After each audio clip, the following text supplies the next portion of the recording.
Hello dear students, welcome back to my channel physics SPC. Rotational motion का एक बहुत ही अच्छा question.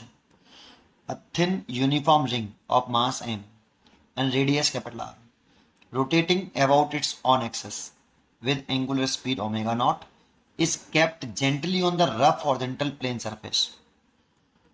The coefficient of friction between the ring and the surface is mu. What will be the linear speed of the ring when it start pure rolling? Start pure rolling और linear speed पूछा है। देखें कैसे करें। सबसे पहले इसका diagram बनाते हैं। जैसे क्वेश्चन में कह रहा है कि एक हमारे पास हॉरिजॉन्टल प्लेन सरफेस है, उस पर एक थिन सर्कुलर रिंग ली हमने ये, और इसका मास है में और रेडियस आर है, रिंग है,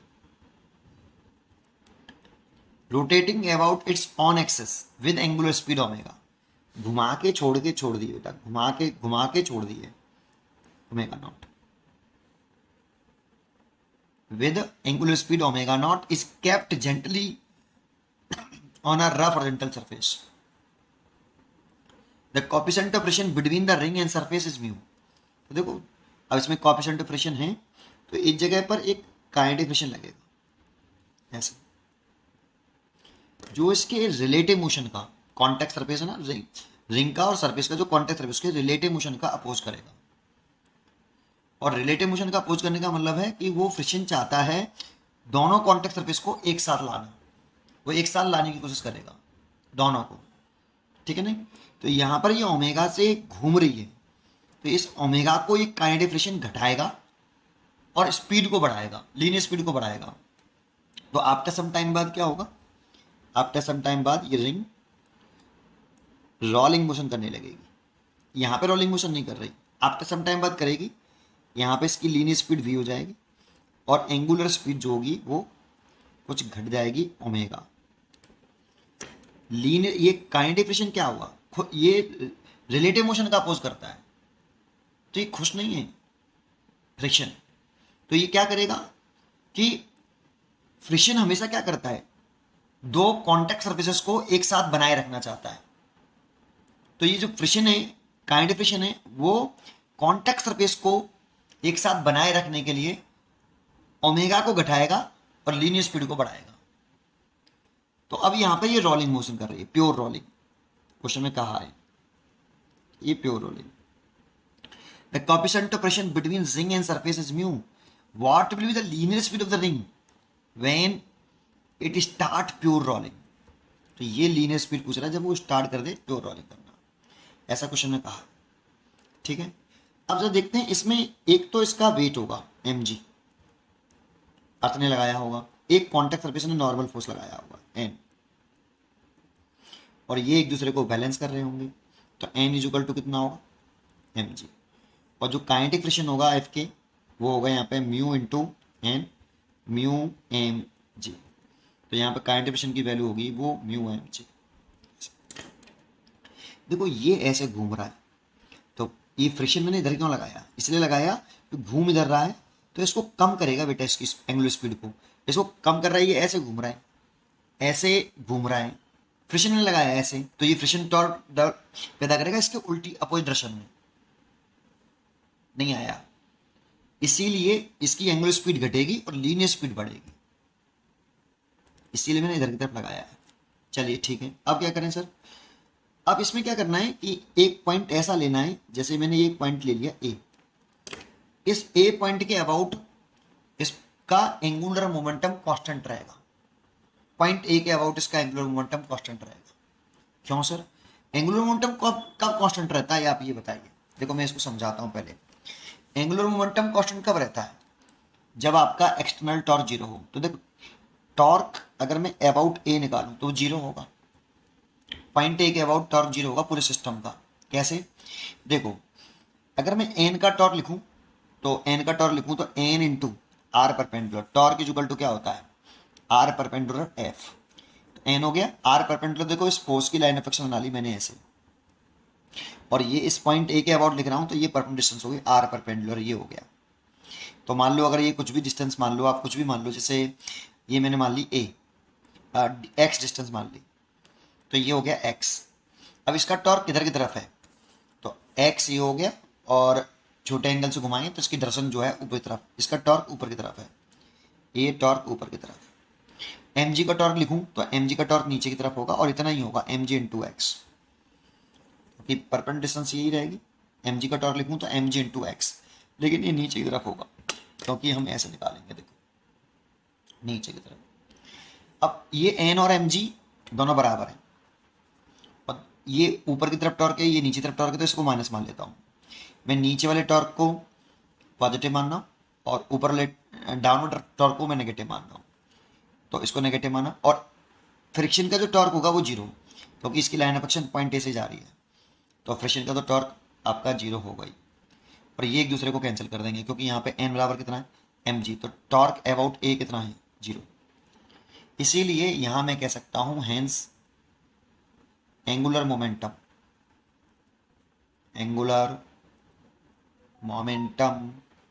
अबाउट पॉइंट ए कितना कांस्टेंट, क्योंकि टॉय इज इक्वल टू आपने पढ़ा होगा डीएल ओवर डी टी। अगर टॉर्क जीरो हो तो डीएल बाई डी टी, तो एल कैसा रहेगा कांस्टेंट, क्योंकि किसी कांस्टेंट टर्म का डिफरेंस करते हैं तो जीरो आता है, तो एल कांस्टेंट होगा तभी तो डिफरेंस जीरो आएगा। अगर टॉर्क जीरो रखे था तो टॉर्क जीरो है ए पॉइंट के अबाउट, तो समझाया। चलिए ठीक है, अब ए पॉइंट के अबाउट अगर एंगुलर मोमेंटम कांस्टेंट है तो इनिशियल तो ये हो गया बेटा, इसको आप इनिशियल कह लो, और ए पॉइंट यहाँ पे डाल देता हूँ मैं, इसे फाइनल कह दो, इसे इनिशियल और इसे फाइनल। लेकिन ये रोलिंग नहीं कर रही, ये प्योर रोलिंग कर रही है, और प्योर रोलिंग वाली कंडीशन होती है, प्योर रोलिंग की कंडीशन होती है कि ओमेगा इज इक्वल टू कितना वी ओवर आर, ये प्योर रोलिंग की कंडीशन होती है, condition of pure rolling, omega is equal to v upon r. ये वी सेंटर ऑफ मास का स्पीड है, और ये घूम रही है ओमेगा से है, तो omega is equal to v upon r. ठीक है, ये सर्कुलर मोशन वाला फॉर्मूला नहीं है, वो अलग होता है, ये प्योर रोलिंग की कंडीशंस होती है। ठीक है, चलिए आगे बढ़ते हैं। अब क्या करना है मेरे को, इसे इनिशियल मानना है, इसे फाइनल, और initial angular momentum is equal to किसके अबाउट, ए के अबाउट, ए के about is equal to final angular momentum A के अबाउट, पॉइंट ए के अबाउट, क्योंकि पॉइंट ए के अबाउट ही टॉर्क जीरो है, तो पॉइंट ए के about he torque zero. Centre of मास के अबाउट निकालोगे तो टॉर्क जीरो नहीं आएगा, क्योंकि सेंटर ऑफ मास के अबाउट निकालेंगे तो काइनेटिक फ्रिक्शन का टॉर्क हो जाएगा बेटा, तो हम पॉइंट ए के अबाउट के टॉर्क निकाल रहे हैं वो जीरो है, इसलिए पॉइंट ए के अबाउट एंगुलर मोमेंटम जरूर कांस्टेंट होगा। ठीक है, तो करें, लेकिन करने से पहले एक बात, तो ये प्योर रोलिंग नहीं कर रही, लेकिन ये प्योर रोलिंग कर रही, तो एक फॉर्मूला होता है बेटा, पहले एंगुलर मोमेंटम अगर प्योर रोलिंग कर रही हो कंबाइंड, अगर आपकी एंगुलर मोमेंटम, फॉर्मूला बता देता हूँ यहाँ, angular momentum of combined translational plus rotational motion, इसके लिए एंगुलर मोमेंटम का फॉर्मूला क्या होता है, तो ए के अबाउट निकालने angular momentum is equal to, लिखेंगे एम सेंटर ऑफ मास का position vector cross centre of mass की speed plus centre of mass का moment of inertia into omega, ये फॉर्मूला होता है। इसको ए पॉइंट के अबाउट निकालने हैं, तो इसको और लिख सकता हूं L A is equal to, ये क्या है, ये एंगुलर मोमेंटम है, angular momentum of centre of mass with respect to A, क्योंकि ए के अबाउट निकाल लें एंगुलर मोमेंटम, तो angular momentum of centre of mass with respect to A plus, इसका नाम क्या है इस वाले का, angular momentum of body with respect to centre of mass, with respect to centre of mass. ये एंगुलर मोमेंटम ऑफ बॉडी है with respect to centre of mass, ये वाला फॉर्मूला ICOM इंटू ओमेगा, और ये एंगुलर मोमेंटम है of centre of mass with respect to A. लेकिन ये formula तब लगाते हैं जब एंगुलर मोमेंटम निकालने हो कंबाइंड, जब बॉडी अभी क्या कर रही हो, combined translational plus rotational motion कर रही हो, तो रोलिंग मोशन जो होता है वो कंबाइंड ट्रांसलेशनल प्लस रोटेशनल होता है। अब मेरे को ये करना है इस फॉर्मूले का यूज करके, ये ठीक है।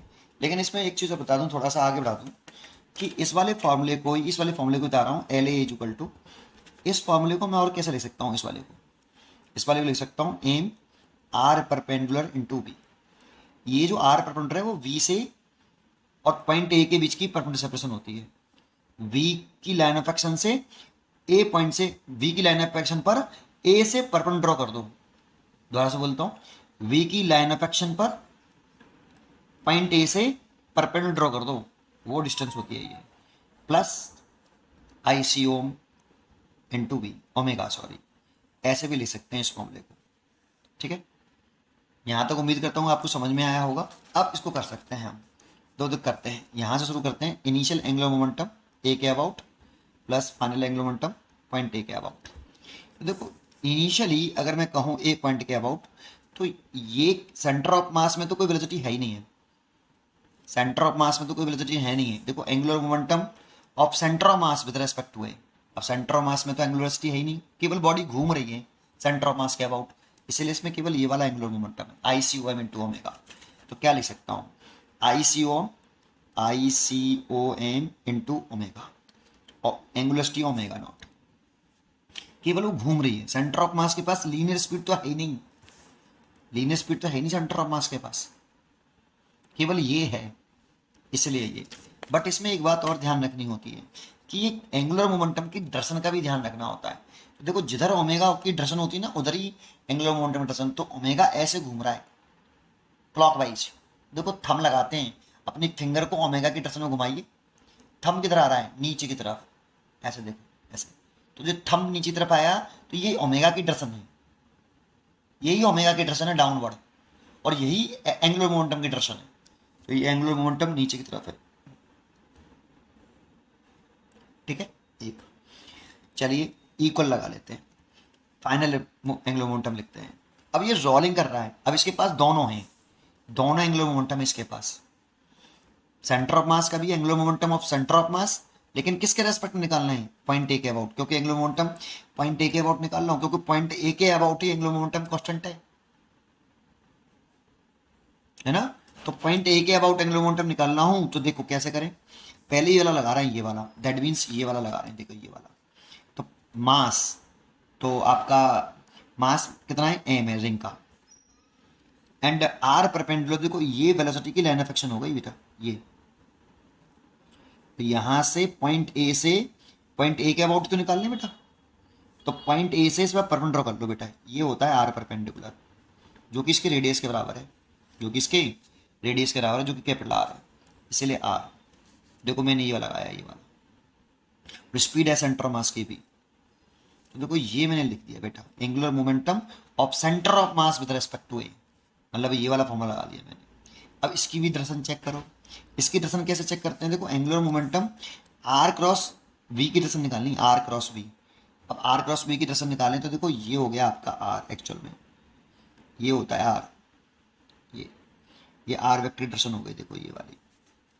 तो आर क्रॉस वी करोगे ना ऐसे, देखो ऐसे डाउनवर्ड आएगा, देखो आर क्रॉस वी, आर से वी की तरफ घुमाओ छोटे एंगल से, ऐसे घुमाना है आर से छोटे एंगल, तो डाउनवर्ड ही आ रहा है, ये भी डायरेक्शन इंपॉर्टेंट है बेटा, डायरेक्शन इंपॉर्टेंट होती है तो इसलिए ये भी डाउनवर्ड आ रहा है।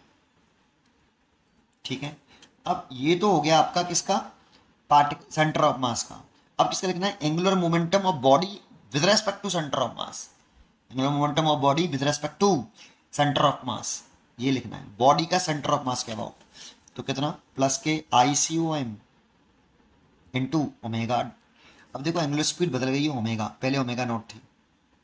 अब ये रिंग है, रिंग का सेंटर ऑफ मास के अबाउट मोमेंट ऑफ इनर्शिया कितना होता है, रिंग है ये, तो आई सेंटर ऑफ मास कितना होता है रिंग के अबाउट, एम आर स्क्वायर, ये एम आर स्क्वायर होता है, तो इसकी जगह पे एम आर स्क्वायर। देखो ये भी डाउनवर्ड ही है, ये भी ऐसे घूम रहा है, ओमेगा की देखो, ओमेगा क्लॉकवाइज घूम रहा है, तो क्लॉकवाइज अपनी फिंगर को घुमाइए तो थंब नीचे तरफ आ रहा है, this is the direction downward. और सब डायरेक्शन डाउनवर्ड है तो सबको मैंने पॉजिटिव मान लिया, नीचे तरफ पॉजिटिव मान लिया, एक डायरेक्शन को पॉजिटिव मानना होता है, एक को नेगेटिव मानना होता है। अब मैं नीचे के डायरेक्शन को क्या मान लेता हूँ, पॉजिटिव, तो मैंने मान लिया।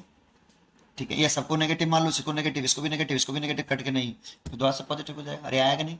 ठीक है, आईसीओम की वैल्यू पुट कर दूं तो M R square omega naught is equal to M R V plus ICOM की वैल्यू एम आर स्क्वायर। अब प्योर रोलिंग वाले केस में देखो, यहाँ पे प्योर रोलिंग नहीं है, यहाँ पे नहीं है, यहाँ पे प्योर रोलिंग नहीं है, प्योर रोलिंग यहाँ पर है। तो यहाँ पे V और R में रिलेशन है। ये प्योर रोलिंग हो तब का फॉर्मूला है बेटा ये। तो ओमेगा की जगह पे लिख सकता हूँ कितना, V/R, एक R से एक R कैंसिल। तो ये देखो ये 2mRV हो गया, 2mRV, और ये हो गया mR² ओमेगा नॉट, M से M कैंसिल, एक R से एक R कैंसिल। तो V इक्वल टू कितना आ गया, R ओमेगा नॉट बाई 2। इतनी लीनियर स्पीड हो गई, ये लीनियर स्पीड हो गई। कौन से पॉइंट के अबाउट, लीनियर स्पीड हो गई इसकी प्योर रोलिंग करते समय, इसलिए इसकी चॉइस हो गई ये वाली, omega naught R by 2 B। उम्मीद करता हूँ कि आपको ये जरूर समझ में आया होगा। सारे पॉइंट मैंने बताए हैं, एक बार इसको ध्यान से देखिए, समझिए, ठीक है। पढ़ते रहिए और खुश रहिए। Thank you.